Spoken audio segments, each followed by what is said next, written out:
ഇതിൽ പിന്നെ കേരളത്തിലെ ഇടതുപക്ഷ രാഷ്ട്രീയത്തിൻ്റെ പ്രത്യേകിച്ച് പിണറായി ഇസം ഭരിക്കുന്ന ഒരു കേരളത്തിൽ കാണിക്കുന്ന ഏറ്റവും വൃത്തികെട്ട ഒരു രാഷ്ട്രീയമാണ്. എന്ന് വെച്ചാൽ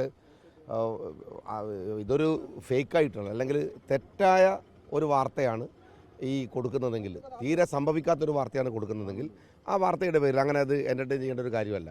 അതേസമയത്ത് വളരെ കൃത്യമായിട്ട് മുഖ്യമന്ത്രി പങ്കെടുത്ത ഒരു പരിപാടിയെക്കുറിച്ച് വന്നിട്ടുള്ള വ്യത്യസ്ത തലത്തിലുള്ള, പ്രത്യേകിച്ച് ഇപ്പോൾ കാലത്ത് ഇതിനൊക്കെ പലതരത്തിൽ ഇതിനെ കൊടുക്കാറും കാണിക്കാറുണ്ട്. അങ്ങനെ വരുന്നൊരു കാര്യത്തെ ഇതിന് കാണിക്കുന്നതിൻ്റെ പിറകിലുള്ള ബേജാറ് അല്ലെങ്കിൽ ഭയം, അതല്ലെങ്കിൽ അതിൻ്റെ ഒരു ധൃതി ഈ സ്വർണ്ണക്കേസിൻ്റെ കാര്യത്തിൽ മുഖ്യമന്ത്രിക്ക് എത്രമാത്രം ഇൻവോൾവ്മെൻ്റ് ഉണ്ട് എന്ന് തെളിയിക്കുന്നതാണ്. മുഖ്യമന്ത്രിയുടെ ഓഫീസിന്, മുഖ്യമന്ത്രിയുടെ പിണിയാളുകൾക്ക് എത്രത്തോളം ഈ സ്വർണ്ണക്കേസിൽ ഇൻവോൾവ്മെൻ്റ് ഉണ്ട് എന്ന് തെളിയിക്കുന്നതാണ് സത്യത്തിൽ അദ്ദേഹത്തിൻ്റെ ഈ ഭയം. വേറൊരു കാര്യം എന്താണെന്ന് വെച്ചാൽ, ഈ സ്വർണ്ണം എന്ന് പറഞ്ഞാൽ ഞാൻ പലപ്പോഴും പറഞ്ഞിട്ടുണ്ട്, സ്വർണ്ണം ഇയാളുടെ ഒരു വീക്ക്നെസ്സാണ്. നേരത്തെ ഇത് നയതന്ത്ര ചാനൽ വഴി കുറേ സ്വർണ്ണം കടത്തി, പിന്നീട് അതുമായി കോഴിക്കോട് എയർപോർട്ടിലുണ്ടായിരുന്ന സ്വർണ്ണക്കടത്തുമായി ബന്ധപ്പെട്ട പരാതിയുടെ അറ്റം നീളുന്നത് മുഖ്യമന്ത്രിയിലേക്കാണ്. കാരണം എന്താണെന്ന് വെച്ചാൽ അവിടെ എല്ലായിടത്തും കസ്റ്റംസ് ചെക്ക് ചെയ്യുന്ന സ്വർണം ഇവിടെ മാത്രം മുഖ്യമന്ത്രിയുടെ പോലീസ് ചെക്ക് ചെയ്യുന്നു. പിടിക്കുന്നത് 10 കിലോ ആണെങ്കിൽ രേഖപ്പെടുത്തുന്നത് 1/2 കിലോ ആയിരുന്നു. എന്നിട്ട് അവസാനം സ്വർണ്ണവേട്ടയുടെ പേരിൽ കസ്റ്റംസ് ഉദ്യോഗസ്ഥന്മാർ പോലും അത് വേണ്ടാന്ന് പറഞ്ഞിട്ടും അത് നടത്തി. അപ്പോൾ സ്വർണ്ണം ഇയാളുടെ ഒരു വീക്ക്നെസ്സാണ്. അത് അമ്പലത്തിൽ കണ്ടാലും എടുക്കാൻ നോക്കും, അതല്ല നയതന്ത്ര ചാനലിൽ കണ്ടാലും എടുക്കാൻ നോക്കും എന്ന് പറയുന്ന ഒരു ഗവൺമെൻറ്റാണ് ഇവിടെ ഉള്ളത്. അതിൻ്റെ ഭയമാണ് ഒരു പക്ഷേ ഈ അറസ്റ്റിൻ്റെ ഒക്കെ പിറകിലുണ്ടാകുന്നത്. ഞങ്ങളതിനെ അതിൻ്റെതായ ഗൗരവത്തെ തന്നെ UDF അതിനെ നേരിടുകയും ചെയ്യും. നേരത്തെ രാജീവ് ചന്ദ്രശേഖർ അടക്കം ഈ ഫോട്ടോ പങ്കുവച്ചിരുന്നതാണ് ഉന്നയിക്കുന്ന മറ്റൊരു പ്രധാനപ്പെട്ട ആരോപണം. ആ സമയത്ത് ആ തരത്തിലത് ചർച്ചയായില്ല എന്ന് കരുതുന്നുണ്ടോ?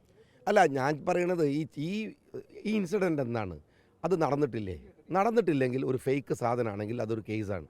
നടന്നിട്ടുണ്ടെങ്കിൽ പലതരത്തിൽ അതിൻ്റെ കാർട്ടൂണുകൾ വരുമ്പോൾ നിങ്ങളിങ്ങനെ കാർട്ടൂൺ കൊടുക്കാമെന്ന് ചോദിക്കാൻ പറ്റുമോ? അതുപോലെ AI വരുമ്പോൾ അതിനെ പലതരത്തിൽ ആ സീനുകളെ റീക്രിയേറ്റ് ചെയ്യും. അത് ഇത്ര വലിയ കേസാവുന്നത് എങ്ങനെയാണ്?